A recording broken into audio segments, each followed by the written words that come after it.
साल 11 महीने और 18 दिन में लिखकर, क्योंकि बाबा साहब अध्यक्ष थे प्रारूप समिति के, मतलब ड्राफ्टिंग कर रहे थे कि किस प्रकार भारत का संविधान होगा। उन्होंने कड़े मेहनत कर करके 2 साल 11 महीने और 18 दिन में पूरा किया।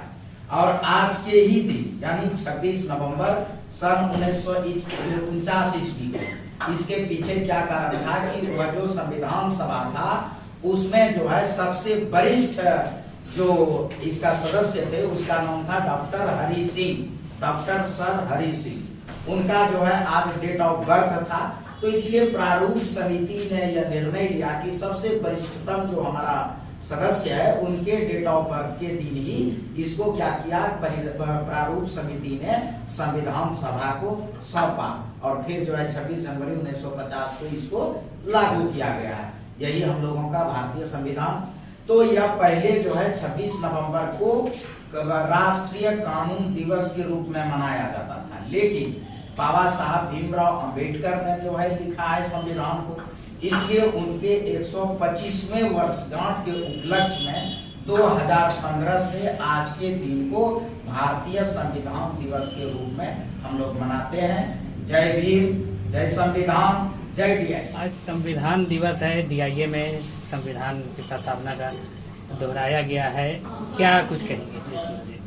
देखिए, आज भारतीय संविधान का 73वां वर्षगांठ है, इसलिए हम पूरे देशवासियों को साथ ही साथ अपने समुदाय अनुसूचित जाति और जनजाति के लोगों को भारतीय संविधान के 73वें वर्षगांठ की हार्दिक शुभकामनाएं देता हूं और बधाई देता हूं। संविधान में जो हमारे समुदाय अनुसूचित जाति और जनजाति के लोगों को एक विशेष दिलचस्पी थी, वह विशेष दिलचस्पी थी कि उसमें जो है हमारे वंचित वर्गों के लिए आरक्षण का प्रावधान कर दिया गया था।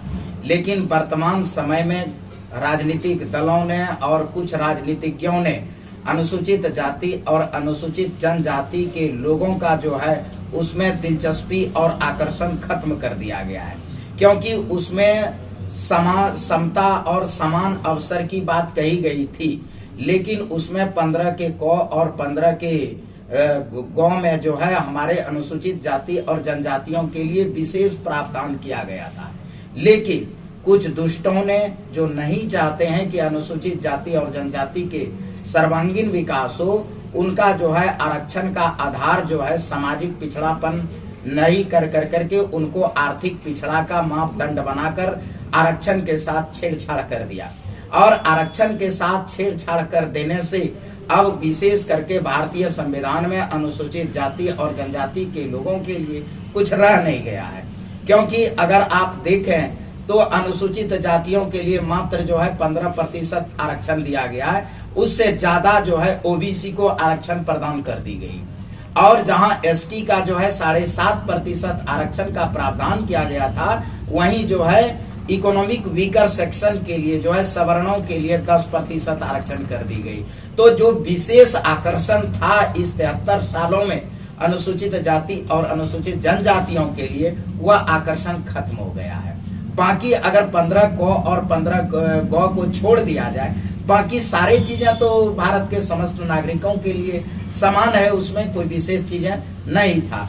आज जो है संविधान दिवस है, इसलिए हम अपने एसोसिएशन दलित इंडस्ट्रीज एसोसिएशन के माध्यम से अपने समुदाय को यह संबोधित करना चाहूंगा और कहना चाहूंगा कि पूरी तरह से आरक्षण खत्म करने का षड्यंत्र कर दिया गया है। हे दलितों, हे आदिवासियों, अब आपको आरक्षण के आधार पर आप नहीं रह सकते हैं, क्योंकि आरक्षण का स्वरूप बिगाड़ चुका है और धीरे धीरे सरकारी समस्त संस्थाओं को निजीकरण कर दिया गया है। तो आरक्षण तो वहां आपके लिए स्वतः समाप्त हो गया। अतः हे दलितों, हे आदिवासियों, आप अपनी आत्मनिर्भर बनने के लिए और आप मालिक बनने के लिए जो है उद्योग वाणिज्य व्यापार को अपनाएं। यही आज संविधान दिवस के उपलक्ष्य में मैं उनको संबोधित करके संदेश देना चाह रहा हूँ।